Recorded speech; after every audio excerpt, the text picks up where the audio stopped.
ยไหมครับวางของไว้แป๊บเดียวหันมาอีกทีหายวับไปกับตาถ้าคุณอยู่ที่หมู่บ้านขอไข่ไม่ต้องไปโทษผีสางที่ไหนโทษลุงพลชายโสดจอมมือไวได้เลยคนอะไรเดินผ่านวงส้มตำก็เนียนฉกสากกระเบือผ่านวัดก็แอบฉกรองเท้าแตะพระวีรกรรมของตะลุงจอมฉกคนนี้จะป่วนหมู่บ้านขนาดไหนกดไลค์กดแชร์กดติดตามแล้วไปฟังนิทานด้วยกันนะครับณหมู่บ้านขอไข่ที่เคยสงบร่มเย็นบัดนี้กลับมีแต่เสียงโวยวายดังระงมโอ้ยขันน้ำมนต์หลวงพ่อหายไปไหนผู้ใหญ่บ้านตะโกนลั่นลานวัดตามด้วยเสียงยายศรีร้องโหยหวนกางเกงในตากไว้เมื่อเช้าหายไปแล้วนี่ไม่ใช่เหตุบังเอิญแต่มันคือปรากฏการณ์ประหลาดที่เกิดซ้ำๆข้าวของชิ้นเล็กชิ้นน้อยตั้งแต่สากกระเบือยันรองเท้าแตะล้วนอันตรธานหายวับไปกับตาชาวบ้านต่างพากันหวาดผวาจับกลุ่มนินทาว่าหมู่บ้านโดนอาถรรพ์เข้าให้แล้วแต่อาถรรพ์อะไรกันล่ะนู่นตัวการกำลังนั่งผิวปากสบายใจอยู่บนแคร่หน้าบ้านเรือนไทยซอมซ่อท้ายหมู่บ้านเขาคือลุงพลหนุ่มโสดที่ไม่มีสาวใดกล้าเฉียดใกล้ไม่ใช่เพราะหน้าตาแต่เป็นเพราะฉายาลุงพลคนมือไวที่ดังกระชอนนิสัยแกประหลาดเป็นโรคแพ้ความว่างเปล่าของมือตัวเองเดินผ่านบ้านไหนเห็นอะไรวางทิ้งไว้เป็นต้องเกิดอาการคันไม้คันมือหยิบฉวยติดกลับบ้านเสียทุกครั้งวีรกรรมแก่เล่า3 วันก็ไม่จบเคยเดินผ่านวงส้มตำก็เนียนฉกสากกระเบือเขามาหน้าตาเฉยหรืออีกคราวก็ไปฉกรองเท้าแตะพระตอนบิณฑบาตบาปกรรมจริงๆลุงเอ้ยด้วยพฤติกรรมสุดแสบลุงพลจึงถูกชาวบ้านคว่ำบาตรบ้านของแกเลยเต็มไปด้วยข้าวของสารพัดประโยชน์ของคนอื่นวางกองพเนินราวกับร้านขายของเก่าแต่ถามว่าลุงพลสลดไหมฝันไปเถอะลุงพลใช้ชีวิตอย่างโดดเดี่ยวแบบไม่แคร์โลกแกมักบอกตัวเองเสมอว่าของฟรีมีในโลกแค่ตาไวและมือไวก็พอแกมีความสุขกับของที่ฉกมาแม้ไม่มีใครรักไม่มีเมียคอยดูแลแต่ลุงพลก็ภูมิใจในทักษะมือไวขั้นเทพแกยังดำเนินชีวิตตามวิถีโจรกระจอกต่อไปเดินผ่านบ้านใครก็สแกนหาของฝากติดมืออยู่เป็นประจำจนกระทั่งเย็นวันหนึ่งท้องฟ้าเริ่มเปลี่ยนเป็นสีส้มเทาบรรยากาศเงียบสงัดลงลุงพลสะพายอุปกรณ์ดักสัตว์เดินชิวผิวปากมุ่งหน้าไปท้ายหมู่บ้านวันนี้แกตั้งใจจะไปดักหนูนามาย่างกินเป็นมื้อค่ำบริเวณท้ายหมู่บ้านแห่งนี้เป็นพื้นที่รกร้างเต็มไปด้วยป่าหญ้าคาและต้นไม้ใหญ่บรรยากาศวังเวงจนไม่มีใครกล้าเฉียดเข้ามาลุงพลเดินย่ำเท้าไปตามคันนาสายตาจดจ้องหาร่องรอยของหนูนาอย่างขมักเขม้นแต่แล้วขณะที่ลุงพลกำลังก้มๆเงยๆอยู่ใกล้โคนต้นมะขามยักษ์สายตาอันแหลมคมของแกก็ประทะเข้ากับบางสิ่งมันไม่ใช่หนูนาแต่มันคือกระเป๋าหนังสีดำใบใหญ่ถูกยัดซ่อนไว้อย่างลวกๆในโพรงลึกใต้รากต้นมะขามสภาพกระเป๋าดูใหม่เอี่ยมท่าทางราคาแพงเกินกว่าจะเป็นของชาวบ้านแถวนี้รูปทรงที่ป่องนูนออกมาบ่งบอกว่าข้างในต้องบรรจุของที่มีน้ำหนักไม่น้อยลุงพลหยุดชะงักหัวใจเต้นตึกตักราวกับตีแห่งานหมอลำใครเอามาซ่อนไว้ในที่เปลี่ยวแบบนี้แล้วของปริศนาที่อยู่ข้างในมันคืออะไรกันแน่แสงสลัวยามโพลเพลเริ่มโรยตัวปกคลุมไปทั่วโคนต้นมะขามใหญ่ความเงียบสงัดชวนให้ขนลุกสู้แต่ลุงพลกลับยืนนิ่งราวกับถูกมนต์สะกดดวงตาเบิกโพลงจ้องกระเป๋าหนังสีดำใบใหญ่ในโพรงไม้แกกลืนน้ำลายลงคอดังเอื้อกก่อนหันซ้ายแลขวาด้อมมองไปรอบทิศทางเมื่อแน่ใจแล้วว่ารอบกายไร้เงาผู้คน สัญชาตญาณความมือไวที่ฝังรากลึกในสายเลือดสมองยังไม่ทันสั่งการแต่มือทั้งสองข้างกลับพุ่งพรวดไปตะปบกระเป๋าปริศนาใบนั้นไว้อย่างรวดเร็วราวกับงูฉกเหยื่อไม่มีคำว่าลังเลใจสำหรับชายผู้มีคติประจำใจว่าของฟรีต้องรีบคว้าโอ้โหทำไมมันหนักอย่างนี้วะเนี่ยลุงพลอุทานเบาๆขณะออกแรงยกกระเป๋าขึ้นจากโพรงไม้ความหนักอึ้งของมันผิดสังเกตจนแกแทบหน้าขมำมันไม่ใช่กระเป๋าใส่เสื้อผ้าเก่าๆแน่นอนน้ำหนักที่ถ่วงมือบวกกับรูปทรงที่ป่องตุงแทบปริแตกบ่งบอกว่าของข้างในต้องอัดแน่นและมีค่ามหาศาลความสงสัยใคร่รู้พุ่งปรี๊ดขึ้นสมองความอยากรู้อยากเห็นผสมกับความโลภที่เริ่มก่อตัวทำให้ลุงพลลืมเป้าหมายที่จะมาดักหนูนาไปสนิทแกตัดสินใจในเสี้ยววินาทีว่ากระเป๋าใบนี้แหละคือลาภลอยชิ้นโตที่สวรรค์ประทานมาให้คนมือไวอย่างแกด้วยความตื่นเต้นจนเนื้อเต้นลุงพลกึ่งเดินกึ่งวิ่งหนีบกระเป๋าหนังใบหนักอึ้งไว้ข้างลำตัวอย่างทนุถนอมอาการลุกลี้ลุกลนพลอยหันกลับไปมองข้างหลังเป็นระยะทำให้ท่าเดินดูพิลึกพิลั่นราวกับเป็ดโดนน้ำร้อนลวกแกจ้ำอ้าวเหยียบย่ำไปตามคันนามุ่งหน้ากลับบ้านอย่างรวดเร็วที่สุดเท่าที่ขาสั้นๆจะทำได้โดยหารู้เลยว่าท่าทีเลิกลั่นของแกได้ตกอยู่ในสายตาคู่หนึ่งที่แหลมคมยิ่งกว่าเหยี่ยวสายตานั้นไม่ใช่ใครที่ไหนแต่เป็นของยายสายหญิงชราเพื่อนบ้านหูตาไวยายสายหรี่ตาแคบลงเพ่งมองฝ่าความมืดแกจดจำลักษณะของกระเป๋าหนังสีดำใบใหญ่ที่ลุงพลหนีบมาได้อย่างแม่นยำทุกกระเบียดนิ้วทั้งความมันวาวและรูปทรงที่ผิดปกติรวมถึงท่าทีหวาดระแวงเกินร้อยของจอมฉกประจำหมู่บ้านแกสะแยะยิ้มมือเหี่ยวย่นตบเข่าตัวเองฉาดใหญ่พลางนึกในใจอย่างนึกสนุกว่าฮึพรุ่งนี้เช้าที่ตลาดมีเรื่องเด็ดให้เมาส์กระจายแน่ๆไอ้พลเอ้ยคราวนี้เอ็งไปฉกของมีค่าใครมาอีกวะเนี่ยข้อมูลทุกอย่างถูกบันทึกลงสมองของยายสายอย่างละเอียดเตรียมพร้อมขยายผลเล่าให้ชาวบ้านฟังในวันรุ่งขึ้นฝ่ายลุงพลเมื่อก้าวเท้าพ้นเขตแดนมาถึงหน้าบ้านเรือนไทยเก่าซอมซ่อของตนแกก็ถอนหายใจเฮือกใหญ่ด้วยความโล่งอก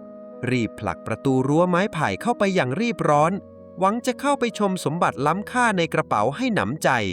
ทว่าในจังหวะที่แกกำลังก้าวเท้าข้ามธรณีบ้านอยู่นั่นเองบริเวณพุ่มไม้ทึบฝั่งตรงข้ามบ้านที่มืดมิดนั้นกลับมีเงาดำทะมึนของชายแปลกหน้าร่างกำยำคนหนึ่งยืนซุ่มซ่อนอยู่ชายลึกลับนั้นไม่ได้ขยับเขยื้อนกายแต่ดวงตาที่วาวโรดดุดันราวกับสัตว์ร้ายมองตรงไปที่แผ่นหลังของลุงพลด้วยสายตาที่เต็มไปด้วยความอาฆาตแค้นทันทีที่เท้าเหยียบเข้าสู่บ้านส่อมซ่อลุงพลรีบปิดประตูหน้าต่างทุกบานจนเกิดเสียงปึงปังแกลงกลอนสลักไม้แน่นหนาทุกจุดราวกับกลัวใครมาปล้นทั้งที่บ้านหลังนี้ไม่เคยมีอะไรให้ขโมยแกหอบหายใจถี่วางกระเป๋าหนังสีดำใบใหญ่ลงบนต่างไม้กลางบ้านอย่างทนุถนอมมือหยาบกร้านสั่นเทาขณะจุดตะเกียงแสงไฟสลัวส่องกระทบความมันวาวของกระเป๋าปริศนาลุงพลสูดลมหายใจลึกๆก่อนเอื้อมมือจับหัวซิปแล้วรูดเปิดออกช้าๆท่ามกลางความเงียบสงัดที่ได้ยินกระทั่งเสียงหัวใจเต้นรัววินาทีที่ปากกระเป๋าอ้ากว้างแสงสว่างวาบสีเหลืองอร่ามพุ่งทะลุความมืดเข้ากระแทกตาอย่างจังภายในอัดแน่นด้วยสร้อยคอทองคำเส้นโตสร้อยข้อมือฝังเพชรและแหวนทองนับร้อยวงกองรวมกันจนแทบล้นทะลักลุงพลเบิกตาโตอ้าปากค้างแกแทบช็อกสุดขีดกับภาพตรงหน้าขาอ่อนไปดื้อๆจนเสียหลักหงายหลังตึงร่างจอมมือไวร่วงจากต่างไม้ลงไปกองคลุกฝุ่นอยู่กับพื้นเรือนส่อมซ่อเสียงดังโครมแต่ความเจ็บที่ก้นไม่อาจเทียบความตะลึงที่มีแกตะเกียกตะกายลุกขึ้นมาเกาะขอบตั่งจ้องมองกองทองเพื่อยืนยันว่าไม่ได้ฝันไปรวยแล้วข้ารวยแล้วโว้ยเสียงสั่นเครือหลุดจากลำคอแห้งผากสมองลุงพลจินตนาการถึงชีวิตเศรษฐีใหม่ภ ภาพเรือนไทยส่อมซ่อผุพังนี้จะถูกรื้อทิ้งแทนที่ด้วยคฤหาสน์ประดับกระจกหรูรถอีแตนคันเก่าจะเปลี่ยนเป็นเบนซ์คันโก้และที่สำคัญความโสดที่เกาะกินหัวใจมานานจะต้องจบลง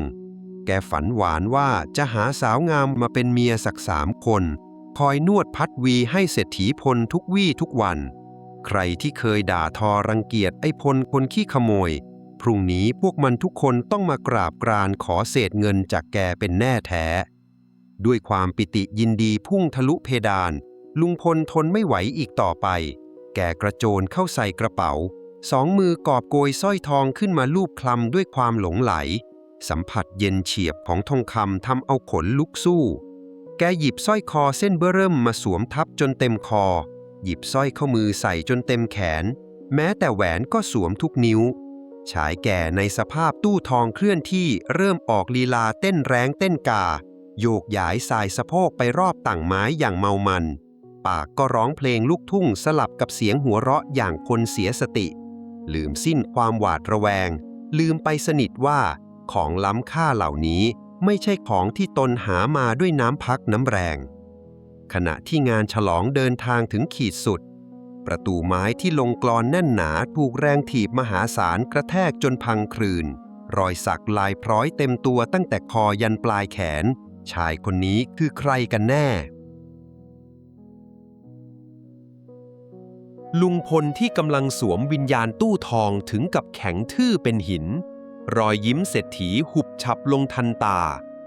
ชายชะกันรอยสักเต็มตัวผู้นั้นไม่ใช่ใครอื่นเขาคือเสือดำโจรปล้นร้านทองสุดเหี้ยมที่เพิ่งแหกวงล้อมหนีตำรวจมาหมาดๆและเป็นเจ้าของกระเป๋าใบนั้นเสือดำเห็นตาลุงหน้าตากวนโอยกำลังเอาสมบัติที่ตนเสี่ยงตายปล้นมาสวมเล่นอย่างเมามันความโกรธพุ่งปรี๊ดมันปรีเข้ามากระชากคอเสื้อยืดของลุงพลอย่างแรงจนร่างเตี้ยหม้อต้อลอยหวือขึ้นจากพื้นทองคำเส้นโตส่งเสียงกระทบกันดังกรุ้งกริ้งลุงพลเข่าอ่อนยวบยาบแข้งขาพันไม่มีแรงเอาดื้อแกหลุดร้องเสียงหลงดังลั่นพ่อหนุ่มข้าเปล่าขโมยนะข้าแค่เดินไปดักหนูแล้วเห็นมันวางอยู่ใต้ต้นมะขามข้าสาบานได้ว่าแค่เก็บได้จริงๆแต่มีหรือที่โจรใจซามอย่างเสือดำจะรับฟังมันพ่นลมหายใจฟึดฟัดด้วยความรำคาญก่อนจะเงื้อมมือหนาๆขึ้นฟาดพลั่วเข้าที่โหนกแก้มของลุงพลไป1 ฉาดใหญ่ลุงพลหน้าหันตามแรงตบร่วงลงไปกองคลุกฝุ่นกับพื้นหัวหมุนติ้วเห็นดาวระยิบระยับหุบปากไปเลยไอ้แกของกูปล้นมากับมือมึงกล้าดียังไงมาเนียนฉกไปฮะเสือดำตวาดลั่นรังสีอำมหิตแผ่ซ่านมันรีบกระชากสร้อยคอสร้อยข้อมือและแหวนทุกวงออกจากตัวลุงพลอย่างปาเถื่อนกวาดทองคำบนตั่งไม้ทั้งหมดโยนโครมใส่ลงในกระเป๋าหนังใบเดิมอย่างรวดเร็วเสือดำหันมากดเสียงต่ำขู่ตะคอกจำไว้ถ้ามึงปริปากบอกใครหรือไปแจ้งตำรวจกูจะกลับมาเชือดคอมึงให้ขาดกระเด็นสิ้นคำขู่เสือดำก็คว้ากระเป๋าพุ่งตัวกระโจนปีนออกทางหน้าต่างหลังบ้านกลืนหายไปในความมืดมิดทิ้งไว้เพียงความเงียบสงัดลุงพลได้แต่นั่งซุดตัวกองอยู่กับพื้นเย็นเฉียบแกยกมือขึ้นกุมโหนกแก้มที่เริ่มปูดบวมแดงช้ำน้ำตาร่วงไหลอาบ2 แก้มแกส่งเสียงร้องไห้โฮออกมาอย่างไม่อายฟ้าดินไม่ใช่เพราะความเจ็บปวดจากฝ่ามือของเสือดำแต่เป็นเพราะความเสียดายสุดขั้วหัวใจสมบัติมหาศาลชีวิตเศรษฐีใหม่คฤหาสน์หลังโตและเมียสาวสวยทุกอย่างที่เพิ่งวาดฝันไว้มาลายหายวับไปในพริบตาเดียวจากเศรษฐีตู้ทองกลายเป็นตะลุงยาจกที่เหลือเพียงรอยช้ำบนใบหน้าลุงพลสะอื้นฮักด่าทอกับโชคชะตาทำไมสวรรค์ถึงใจร้ายให้ลาภก้อนโตมาแล้วก็ส่งโจรมาปล้นคืนไปแบบนี้แต่ทว่าโชคชะตายังเล่นตลกร้ายกับแกไม่จบลุงพลยังไม่ทันจะลุกขึ้นไปทำแผลที่โหนกแก้มหรือแม้แต่จะสูดลมหายใจตั้งสติให้เข้าที่เข้าทางเสียงที่น่าสะพรึงกลัวก็ดังแหวกความมืดมิดยามวิกาลขึ้นมาเสียงไซเรนรถตำรวจหลายคันดังกึกก้องใกล้เข้ามาเรื่อยๆ แสงไฟวับวับสีแดงสลับน้ำเงินสาดส่องลอดช่องกระดานทะลุเข้ามาในตัวบ้านลุงพลเบิกตากว้างหัวใจหล่นวูบลงไปลึกกว่าเดิมรถตำรวจพุ่งตรงมาจอดสนิทดังเอี๊ยดปิดล้อมอยู่ที่หน้าประตูรั้วบ้านของแกพอดิบพอดีคราวนี้มันเกิดเรื่องบ้าอะไรขึ้นอีกแล้วเนี่ยแสงไฟวับวาบสีแดงสลับน้ำเงินสาดทะลุรอยแตกของฝาผนังบ้านส่อมซ่อพร้อมกับเสียงฝีเท้าหลายคู่ที่วิ่งกรูกันเข้ามาล้อมบ้านหยุดนะยอมมอบตัวซะดีๆสิ้นเสียงตะคอกหมวดชัยนายตำรวจหนุ่มก็บุกพรวดเข้ามาลุงพลที่ยังนั่งหน้าคว่ำอยู่บนพื้นถึงกับสะดุ้งสุดตัวงงจนทำอะไรไม่ถูกมือไม้ปัดป่ายไปคว้าครีมตัดเหล็กที่แกเพิ่งไปแอบฉกของช่างก่อสร้างมาหวังจะซ่อมรั้วบ้านมากอดไว้แน่นทว่าภาพที่ปรากฏในสายตาตำรวจกลับกลายเป็นภาพของโจรที่นั่งกอดอุปกรณ์โจรกรรมชิ้นสำคัญคาหนังคาเขาหลักฐานคามือขนาดนี้ดิ้นให้ตายก็ไม่หลุดหมวดชัยชี้หน้าลุงพลพร้อมประกาศกล้าวพวกฉันแกะรอยโจรปล้นทองมาจนถึงเขตหมู่บ้านนี้กำลังควานหาเบาะแสก็บังเอิญไปเจอยายสายเข้าพอดียายสายยืนยันเป็นมั่นเป็นเหมาะว่าเห็นแกหิ้วกระเป๋าสีดำมาซ่อนสิ้นคำอธิบายของหมวดชัยร่างของยายสายมนุษย์ป้าข้างบ้านก็โผล่เข้ามายืนเท้าสะเอวกลางวงตำรวจยายสายยกมือชี้หน้าลุงพลพลางส่งเสียงแหลมตอกย้ำใช่ฉันเป็นพยานได้ฉันเห็นกับตาว่าไอ้พลมันอุ้มกระเป๋าหนังสีดำใบเบ้อเริ่มท่าทางมีพิรุษวิ่งเข้าบ้านฉันจำได้แม่นยำทุกซอกทุกมุมไอ้พลนี่แหละคือโจรตัวจริงเมื่อยายสายอธิบายลักษณะของกระเป๋าเจ้าปัญหาได้แม่นยำทำเอาลุงพลอ้าปากค้างสายหน้าปฏิเสธแทบไม่ทันเจ้าหน้าที่ตำรวจไม่รอช้ากระจายกำลังรื้อค้นข้าวของในบ้านผุพังจนกระจุยกระจายแต่ทว่ากลับไม่พบร่องรอยของกระเป๋าแม้แต่เงาลุงพลเห็นจังหวะจึงตะโกนอธิบายเสียงสั่นหมวดข้าไม่ได้ปล้นข้าแค่เก็บได้ใต้ต้นมะขามแล้วเมื่อกี้ไอ้โจรหน้าบากชื่อเสือดำมันเพิ่งพังประตูเข้ามาซ้อมข้าแล้วชิงทองหนีออกหน้าต่างไปเนี่ยดูรอยช้ำนี่สิแทนที่จะได้รับความเห็นใจเสียงโห่กลับดังลั่นจากชาวบ้านที่มุงดูไม่มีใครเชื่อน้ำหน้าคนขี้ขโมยที่มีประวัติฉกของชาวบ้านไปทั่วอย่างลุงพลทุกคนมองว่าแกกำลังแต่งนิทานหลอกเด็กเพื่อเอาตัวรอดหมวดชัยสายหน้าเขาสรุปฟันธงทันทีว่าลุงพลหัวหมอแอบเอาทองไปซ่อนไว้แล้วเรื่องโจรเสือดำก็เป็นเพียงข้ออ้างของคนจนตรอกเก็บคำแก้ตัวไปเล่าให้ผู้พิพากษาฟังเถอะหมวดชัยสั่งการเฉียบขาดกุญแจมือเหล็กเย็นเฉียบถูกสับเข้าที่ข้อมือทั้งสองข้างของลุงพลเสียงดังแกรกชายมือไวถูกกระชากคอเสื้อลากตัวออกจากบ้านแกก้าวขึ้นท้ายรถกระบะสายตรวจด้วยสภาพคอตกขณะที่เครื่องยนต์กระหึ่มและรถตำรวจกำลังออกไปช้าๆลุงพลที่นั่งหมดอาลัยตายอยากอยู่ท้ายรถทอดสายตามองกลับไปที่หน้าบ้านเป็นครั้งสุดท้ายแต่แล้วหัวใจแกก็แทบหยุดเต้นเลือดในกายเย็นเฉียบเมื่อสายตาดันไปสะดุดเข้ากับวัตถุชิ้นเล็กๆที่สะท้อนแสงไฟวิบวับอยู่บนพื้นดินหน้าประตูมันคือเศษสร้อยทองคำขาดเส้นเล็กๆที่ร่วงหล่นความตายมาเยือนแล้วถ้าตำรวจหันไปเจอมันเข้าแกจะต้องติดคุกหัวโตแน่ๆเสียงกุญแจเหล็กกระทบกันดังแกรกตามด้วยเสียงประตูห้องขังที่ปิดกระแทกใส่หน้าดังปังร่างของลุงพลจอมมือไวแห่งหมู่บ้านขอไข่บัดนี้ถูกจับโยนเข้าไปอยู่ในห้องขังเดี่ยวอันคับแคบและมืดมิดของโรงพักเป็นที่เรียบร้อยบรรยากาศรอบกายชวนให้ขนลุกสู้ความเงียบเหงาวังเวงเกาะกินขั้วหัวใจอย่างที่ไม่เคยเป็นมาก่อนไม่มีแสงสว่างไม่มีเสียงพูดคุยมีเพียงกลิ่นอับชื้นและเหล็กดัดเย็นเฉียบที่ตอกย้ำอิสรภาพที่สูญเสียไปลุงพลได้แต่นั่งกอดเข่าตัวเองอยู่มุมห้องน้ำตาร่วงเพลาะๆอาบสองแก้มที่ยังบวมช้ำจากการโดนตบร้องไห้กระซิกอย่างน่าเวทนา หมดสิ้นลวดลายของชายผู้เคยปราดเปรียวเรื่องหยิบฉวย เช้าวันรุ่งขึ้นกระบวนการสอบสวนเปิดฉากขึ้นอย่างดุเดือดหมวดชัยนายตำรวจหนุ่มไฟแรงนั่งประจันหน้าทุบโต๊ะปังใหญ่พร้อมเค้นเสียงเข้มถามถึงที่ซ่อนกระเป๋าทองคำลุงพลสะดุ้งโหงแต่พยายามรวบรวมสติยืนยันคำให้การเดิมด้วยน้ำเสียงสั่นเครือแกเล่าเหตุการณ์ตั้งแต่เจอของใต้ต้นมะขามจนกระทั่งวินาทีที่ถูกไอ้เสือดำโจรหน้าบากรอยสักเต็มตัวพังประตูเข้ามาทำร้ายและชิงทองหนีไปแกอธิบายรูปประพันธ์สันฐานของโจรตัวจริงอย่างละเอียดยิบชนิดที่ว่าถ้าวาดรูปออกมาก็เป๊ะทุกกระเบียดนิ้วหวังให้ตำรวจเชื่อทว่าความน่าเชื่อถือของลุงพลนั้นติดลบยิ่งกว่าศูนย์หมวดชัยสายหน้าก่อนจะหยิบแฟ้มเอกสารปึกใหญ่ขึ้นมากางบนโต๊ะมันคือแฟ้มประวัติอาชญากรรมของลุงพลที่ยาวเป็นหางว่าวตั้งแต่คดีฉกสากกระเบือขโมยกางเกงในยายสียันครีมตัดเหล็กของช่างก่อสร้างวีรกรรมลักเล็กขโมยน้อยถูกนำมาแฉจนหมดเปลือก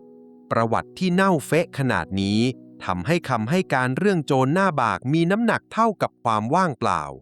ทุกคนมองว่าแกคือโจรปล้นทองที่แต่งเรื่องโกหกได้เป็นฉากๆเพื่อเอาตัวรอดวินาทีนั้นเองลุงพลซุดตัวลงพิงเก้าอี้อย่างหมดแรงแกมองกองแฟ้มประวัติด้วยสายตาที่ว่างเปล่าความรู้สึกผิดและเจ็บปวดแล่นจี๊ดขึ้นมาจุกที่อกแกเริ่มตระหนักรู้แล้วว่านี่แหละคือกร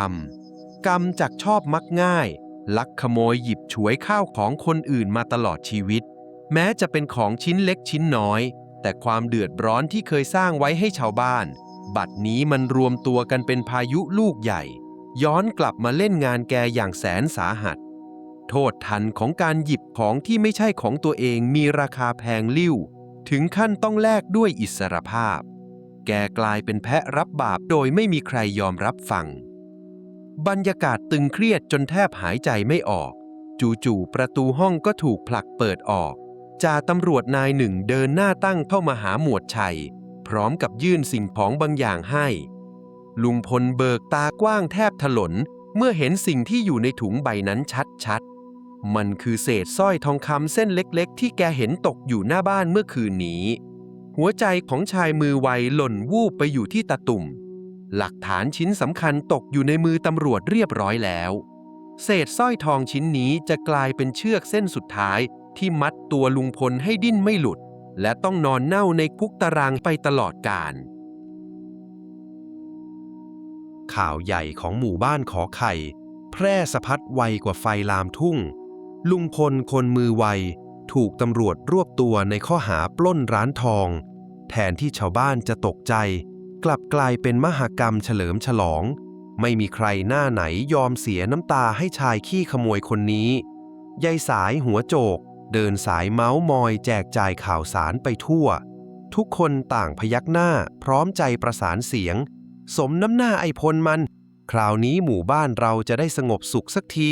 ไม่ต้องคอยระแวงว่าข้าวของจะหายไปไหนอีกนอนคุกยาวๆไปเลยนะไอ้โจรเสียงหัวเราะเยาะเย้ยดังแว่วตามสายลมช่างเป็นตลกร้ายที่ไม่มีใครคิดจะฟังความจริงจากปากของแพะรับบาปคนนี้เลยตัดภาพมาที่ห้องขังซอมซ่อบนโรงพักลุงพลในชุดผู้ต้องหาขอบตาคล้ำนั่งพุดคู้กอดเข่าอยู่มุมห้องสภาพอิดโรยไร้เรี่ยวแรงชายที่เคยมั่นใจในความมือไวบัดนี้ได้แต่นั่งปลงตกกับชะตากรรมแกมองซี่กรงเหล็กด้วยสายตาเลื่อนลอยเริ่มทำใจแล้วว่าชีวิตนี้คงต้องนอนแก่ตายคาเรือนจำแน่ๆลุงพลค่อยๆพนมมือขึ้นเหนือหัวน้ำตาร่วงแหมะแกตั้งจิตอธิษฐานไหว้สิ่งศักดิ์สิทธิ์หากปาฏิหาริย์มีจริงช่วยดลใจให้ตำรวจจับโจรตัวจริงได้ทีเถิดลูกช้างขอสาบานเลยว่ารอดจากคุกไปได้จะเลิกนิสัยมือไวเด็ดขาดจะไม่หยิบฉวยของใครอีกแล้วแม้แต่เข็มเล่มเดียวก็จะไม่แตะต้องแกได้แต่หวังว่าสวรรค์เมตตาเห็นใจคนขี้ขโมยที่พร้อมกลับตัวกลับใจอย่างแกบ้างในขณะที่ลุงพลกำลังจมกับคราบน้ำตาตัดภาพข้ามอำเภอไปที่ร้านเหล้าแสงสีวิบวับท่ามกลางดนตรีจังหวะเร้าใจ เสือดำโจรหน้าบากตัวจริงกำลังนั่งกระดกเหล้าเมามายอยู่กลางดงสาวเชียร์เบียร์มันหัวเราะร่วนฉลองชัยชนะฟาดเงินแจกทิปไม่อั้นประหนึ่งเศรษฐีแต่ด้วยความเมาจนขาดสติตอนที่เด็กเสิร์ฟเดินมาเก็บค่าเหล้าเสือดำดันล้วงมือเข้ากระเป๋ากางเกงแล้วเผลอควักเอาสร้อยทองคำออกมาวางบนโต๊ะแทนเงินสดแสงไฟนีออนสาดกระทบตัวสร้อยเผยให้เห็นตราประทับของร้านทองชื่อดังที่ถูกปล้นมาหมาดๆรอยสลักนั้นเด่นกระแทกตาคนมองอย่างจังความประมาทของโจรย่ามใจนำมาสู่จุดเปลี่ยนสำคัญ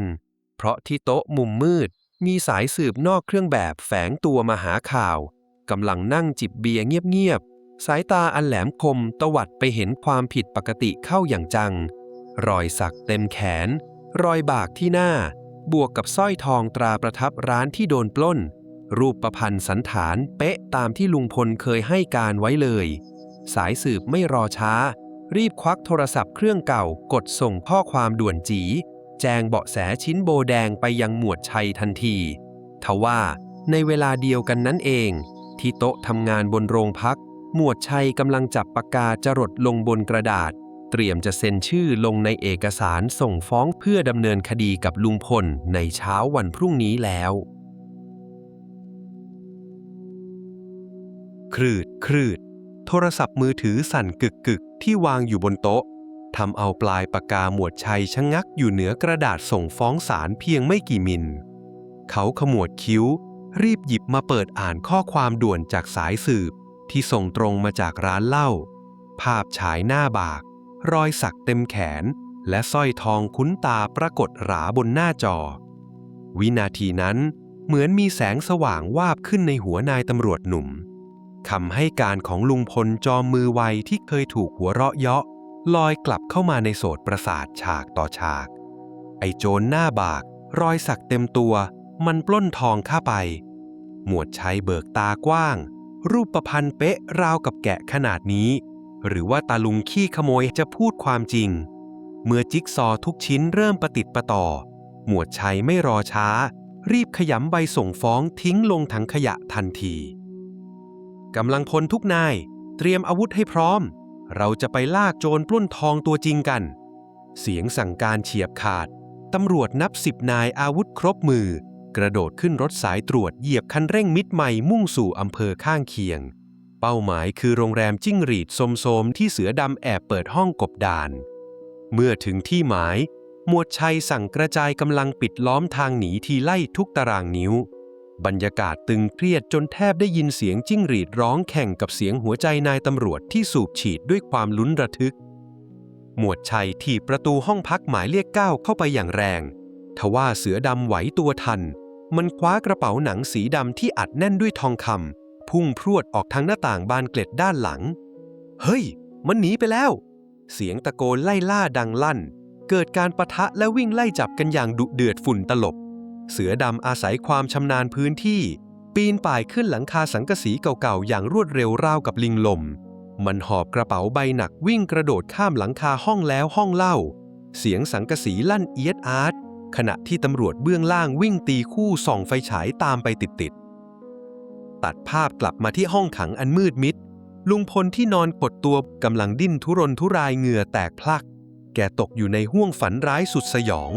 ในฝันลุงพลถูกจับมัดมือมัดเท้าคุกเข่ากลางลานประหาร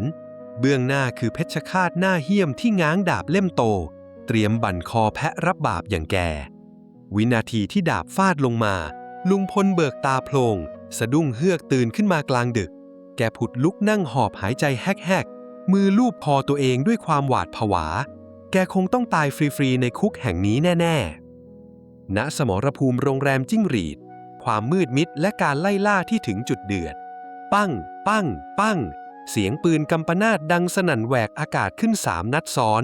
ตามด้วยเสียงสังกะสีที่สั่นสะเทือนและเสียงของหนักบางอย่างร่วงหล่นจากหลังคากระแทกพื้นเบื้องล่างดังตุ๊บ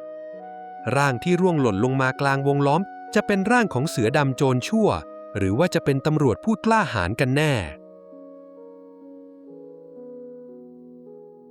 สิ้นเสียงปืน3 นัดซ้อนที่ดังกึกก้องทะลุความมืด ร่างทะมึนของเสือดำที่กำลังกระโจนข้ามหลังคาสังกะสีก็เสียหลักร่วงหล่นลงมาดั่งนกปีกหักเสียงร้องโหยหวนดังลั่นพร้อมร่างใหญ่โตกระแทกพื้นดินตุ๊บกระสุนปืนเจาะเข้าน่องเลือดสีสดไหลทะลักตำรวจนับ10 นายกรูเข้าประชิดตัวล็อกกุญแจมือกดลงกับพื้นอย่างรวดเร็วข้างกายโจรชั่วมีกระเป๋าหนังสีดำตกอยู่เมื่อรูดซิปออกแสงสีเหลืองทองของสร้อยคอที่อัดแน่นก็สะท้อนแสงไฟวูบวาบเป็นอันจบเกมหนีการจับกุมหมวดชัยไม่รอช้าสั่งหิ้วปีกเสือดำกลับมาเค้นสอบปากคำที่ห้องสืบสวนอย่างหนักด้วยพยานหลักฐานมัดตัวแน่นหนาบวกกับความเจ็บปวดโจรหน้าบากรอยสักเต็มตัวเปิดปากสารภาพสิ้นไส้มันยอมรับว่าปล้นทองมาจริงแถมยังเล่าเรื่องตลกให้ตำรวจฟังหน้าตาเฉยว่าตอนหนีได้เอาทองไปซ่อนใต้ต้นมะขามพอจะกลับไปเอาดันหายไปซ้ำยังตามรอยไปเจอตะลุงหน้าโง่คนหนึ่งในหมู่บ้านกำลังเอาทองของมันมาสวมเต้นแร้งเต้นกามันเข้าไปตบกระบาลสั่งสอนไป1 ทีแล้วชิงกระเป๋ากลับมาอย่างง่ายดายยิ่งเสือดำเล่ารายละเอียดมากเท่าไหร่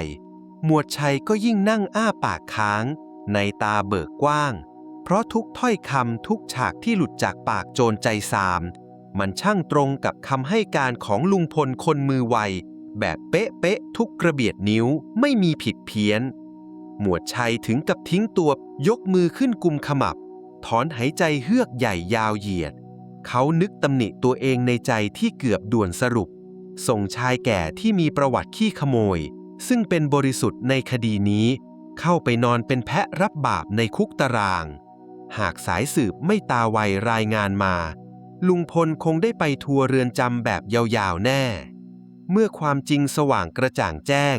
หมวดชัยรีบสั่งลูกน้องให้ทำเรื่องเอกสารอย่างเร่งด่วนที่สุดกระบวนการระงับคำสั่งฟ้องและทำเรื่องปล่อยตัวแพะรับบาปทุกฝ่ายต่างวิ่งวุ่นเพื่อล้างมลทินให้ลุงพลให้เร็วที่สุดเพื่อชดเชยความผิดพลาดที่เกือบยัดข้อหาชะกันให้คนบริสุทธิ์แสงแดดอ่อนๆยามเช้าเริ่มสาดส่องเข้ามาในโรงพักพร้อมกับความหวังใหม่ของชายมือไวที่กำลังจะได้รับอิสรภาพคืนมาอย่างปาฏิหาริย์ตัดภาพมาที่ห้องขังเดี่ยวอันแสนหดหู่แกรกแกรกเสียงกุญแจเหล็กกระทบกันดังขึ้นหน้าประตูตามด้วยเสียงปลดล็อกแม่กุญแจลุงพลที่ยังคงนั่งกอดเข่าอยู่มุมห้องสั่นงันงกด้วยความหวาดผวากับชะตากรรมของตัวเองในเช้าวันนี้แกค่อยๆเงยหน้าขึ้นมองลอดลูกกรงด้วยดวงตาแดงก่ำจากการร้องไห้มาทั้งคืนร่างของหมวดชัยเดินก้าวช้าๆเข้ามาหยุดยืนตรงหน้าห้องขังแต่ทว่าสีหน้าและแววตาของนายตำรวจหนุ่มในวินาทีนี้กลับเป็นสิ่งที่ลุงพลคาดไม่ถึงและไม่เคยเห็นมาก่อนหมวดชัยกำลังจะพูดอะไรกับแกกันแน่ประตูห้องขังถูกเปิดออกพร้อมร่างของหมวดชัยที่ก้าวเข้ามาลุงพลหลับตาปีเตรียมรับคำตัดสินแต่แทนที่จะเป็นเสียงตวาดหมวดชัยกลับส่งยิ้มบางๆพร้อมน้ำเสียงที่นุ่มนวลลงลุกขึ้นเปลี่ยนชุดเถอะลุงพลลุงเป็นอิสระแล้วเมื่อคืนพวกผมจับไอ้เสือดำโจรปล้นร้านทองตัวจริงได้แล้วแถมมันยังสารภาพหมดเปลือกว่าไปชิงกระเป๋าคืนมาจากลุงพ้นข้อหาทั้งหมดอย่างเป็นทางการแล้วนะสิ้นคำประกาศอิสรภาพ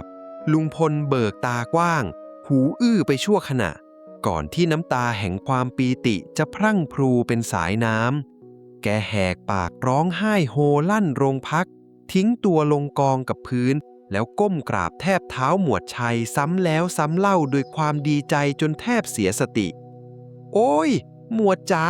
ข้าสาบานว่าชีวิตนี้จะเกิดใหม่เป็นคนดีลุงพลรีบสลัดชุดนักโทษสีหม่นหมองทิ้งราวกับของแสลงสวมชุดเก่งตัวเดิมแล้วเดินยืดอกสูดอากาศบริสุทธิ์ออกจากโรงพักด้วยหัวใจที่พองโตสุดๆเมื่อสองเท้าของชายที่เกือบเป็นแพะรับบาปก้าวเข้าสู่หมู่บ้านขอไข่บรรยากาศกลับผิดคาดไม่มีเสียงด่าทอหรือก้อนหินปาใส่ มีแต่ชาวบ้านที่แห่กันมามุงดูหน้าลุงพลข่าวการจับโจรตัวจริงและการเกือบติดคุกฟรีแพร่สะพัดมาก่อนแล้วยายสายตัวตั้งตัวตีรีบหอบปิ่นโตเถาใหญ่ใส่แกงส้มมาให้ลุงพลถึงหน้าบ้านพร้อมเอ่ยปากขอโทษขอโพยด้วยความรู้สึกผิดโธ่ไอ้พลยายขอโทษจริงๆนะเว้ยที่ด่วนตัดสินเอากับข้าวไปกินซะถือว่ารับขวัญก็แล้วกันลุงพลยิ้มรับปิ่นโตด้วยน้ำตาคลอเบ้าแกไม่นึกโกรธแค้นใครเลยเพราะบทเรียนนอนคุกนอนตารางครั้งนี้ฝังลึกในกระดูกดำแกตระหนักแล้วว่าผลกรรมจากการขโมยมันน่ากลัวแค่ไหนวันรุ่งขึ้นลุงพลจัดการรื้อค้นข้าวของทุกชิ้นในบ้านตั้งแต่สากกระเบือยันครีมตัดเหล็กแกเดินสายแบกของเหล่านี้ไปตามคืนเจ้าของจนครบทุกชิ้นพร้อมกับก้มหัวขอขมาและสัญญาต่อหน้าชาวบ้านทุกคนว่าข้าลุงพลขอสาบานว่าตั้งแต่วันนี้เป็นต้นไปข้าจะเลิกนิสัยมือไวจะไม่หยิบฉวยของใครอีกต่อไปแล้วและนับตั้งแต่วันแห่งการเปลี่ยนแปลงครั้งใหญ่นั้นเป็นต้นมาหมู่บ้านขอไข่ก็กลับมาสงบสุขอีกครั้งไม่มีข้าวของสูญหายอีกเลยแม้แต่ชิ้นเดียวลุงพลละทิ้งฉายาคนมือไวหันมาทำมาหากินด้วยความสุจริตขยันขันแข็งจนกลายเป็นที่รักและเอ็นดูของชาวบ้านทุกคนส่วนเรื่องราวสุดอลวนแพะรับบาปกระเป๋าทองก็ถูกจารึกเป็นตำนานกลายเป็นนิทานเตือนใจที่ชาวบ้านมักจะเล่าขานกันมาจนถึงทุกวันนี้เพื่อเตือนสติว่าอย่าเห็นแก่ของฟรีและอย่ามือไวไปหยิบของใครไม่งั้นอาจจะได้ไปนอนคุกฟรีๆแบบลุงพลนิทานเรื่องนี้สอนให้เรารู้ว่าการมักง่ายหยิบฉวยของคนอื่นมาเป็นของตนแม้จะคิดว่าเป็นเรื่องเล็กน้อยแต่ผลกรรมและผลการกระทำนั้นอาจนำพาความเดือดร้อนแสนสาหัสมาให้เราในวันที่เราคาดไม่ถึงขอบคุณที่รับฟังนิทานเรื่องนี้ด้วยกันนะครับ